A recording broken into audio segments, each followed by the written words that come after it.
Lemos em 2 Reis, capítulo 7, versos do 3 em diante, que diz assim: 4 homens leprosos estavam à entrada da porta, os quais disseram uns aos outros: para que estaremos nós aqui sentados até morrermos?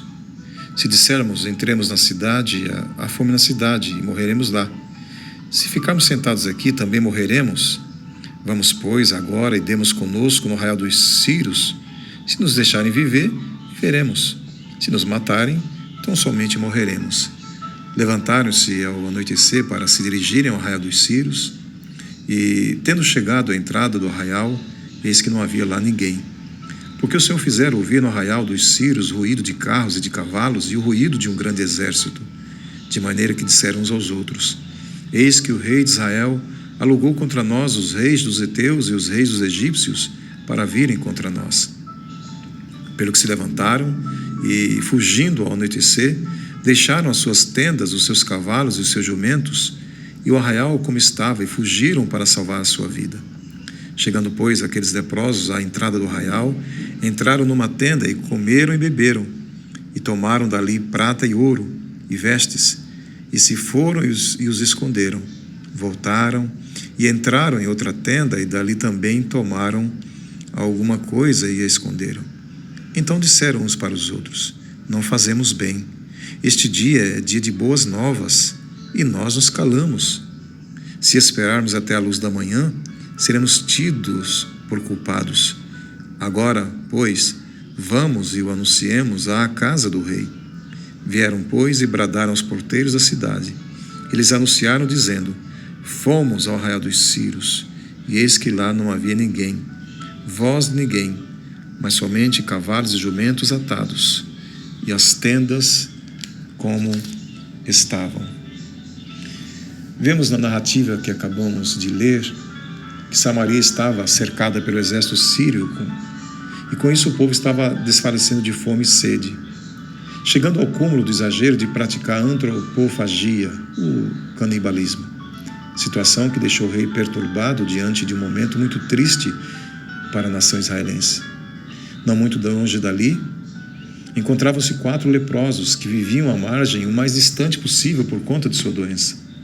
Começaram, diante do caos em Samaria, a conversar entre si. Pensaram: se ficarmos, morreremos, mas se sairmos e nos arriscarmos, pelo menos morreremos lutando. E assim fizeram. Eles foram ao acampamento dos sírios, quando descobriram que eles tinham batido em retirada e deixaram provisões e equipamentos para trás. Então eles foram à festa, se banquetearam, pegaram o que puderam, quando de repente eles disseram: não é justo que não digamos para os demais de nosso povo desse grande acontecimento. E assim eles fizeram e puderam aliviar o sofrimento do seu povo. Sabe, trazendo as lições dessa narrativa para os nossos dias, há de se pensar que muitas vezes nos sentimos diante de uma situação que tenta nos limitar, chegando a nos paralisar quando nos vemos cercados pelos muros incapacitantes das decisões, ideias e ações. Uma situação que incomoda quando nos sentimos incapacitados por alguma circunstância que se mostra sem algum tipo de solução possível. Principalmente quando todas as coisas parecem indicar que tudo está perdido. É verdade que nem sempre conseguimos mudar a direção do vento, mas podemos ajustar, como disse certo pensador, as nossas velas para sempre chegar ao nosso destino. Então o que nós precisamos perceber nesse episódio? Dentre algumas coisas que eu pude observar, é que a vida grita que saiamos e rompamos os muros que nos acomodaram e nos impedem de reagir frente aos desafios. Sabe, a gente se acostuma fácil com situações que poderíamos mudar, mas porque nos acostumamos, já não queremos fazer nada mais para melhorar. E assim, permanecer em algumas situações que nos encontramos pode significar morrer aos poucos. A vida está além do que podemos imaginar ou perceber, a não ser que resolvamos sair de onde estivermos e nos depararmos com o que possa ser desvelado. Sair e reagir é não habituar-se, porque senão, com o tempo, a gente se acostuma a dizer sempre as mesmas coisas, a ser sempre do mesmo jeito, e até mesmo apresentar com orgulho os defeitos para logo justificar-se: eu sou assim mesmo. A solução pode estar nos lugares mais improváveis. Mas para saber, é preciso romper com o nosso medo e acreditar que a possibilidade precisa ser buscada. Principalmente num momento como este de pandemia, que pede que fiquemos em casa, pelas orientações da Organização Mundial de Saúde, do Ministério da Saúde, enfim. Precisamos acreditar nas possibilidades que poderão ser revisitadas em nós mesmos e romper, de repente, com alguns aprisionamentos, com algumas cercas que estão em nós. E assim, precisamos entender que mesmo diante de fracassos e frustrações, vamos acreditar que é possível sonhar de novo, de reescrever nossos sonhos. Sabe, porque reescrever nossos sonhos significa o seguinte: olhar a mesma coisa sob um enfoque diferente. Eu vou conseguir ver o que todo mundo vê, mas de uma maneira própria, pessoal. É conseguir enxergar uma forma positiva naquilo que está à nossa volta, de repente com aparência negativa, como é o momento que nós vivemos. Muitas serão as dificuldades e os inimigos a serem enfrentados, mas o importante é a gente acreditar que o inimigo não é um perigo pelo que ele possa fazer a nós, mas pelo que nós façamos a nós mesmos diante dele.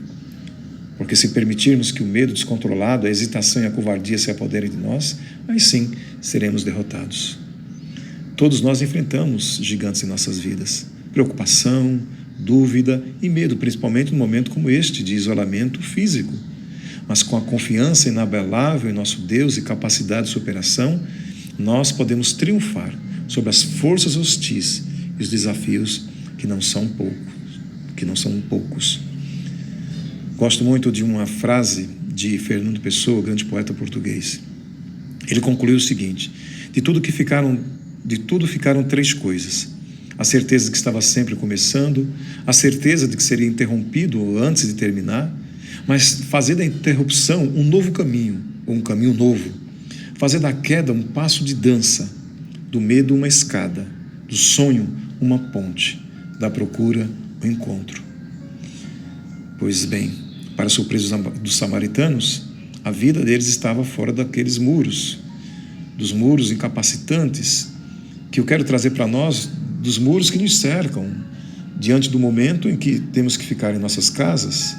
Mas o que tem realmente, muito mais do que essas trancas, tem sido trancas em nossas vidas. Porque a vida se dá entre o ser a mudança desejada ou escolher se entregar e esperar apenas a vida passar. Que possamos fazer aquilo que deve ser feito num momento como este. Primeiro, confiar em Deus, acreditar que Ele está conosco em todo o tempo.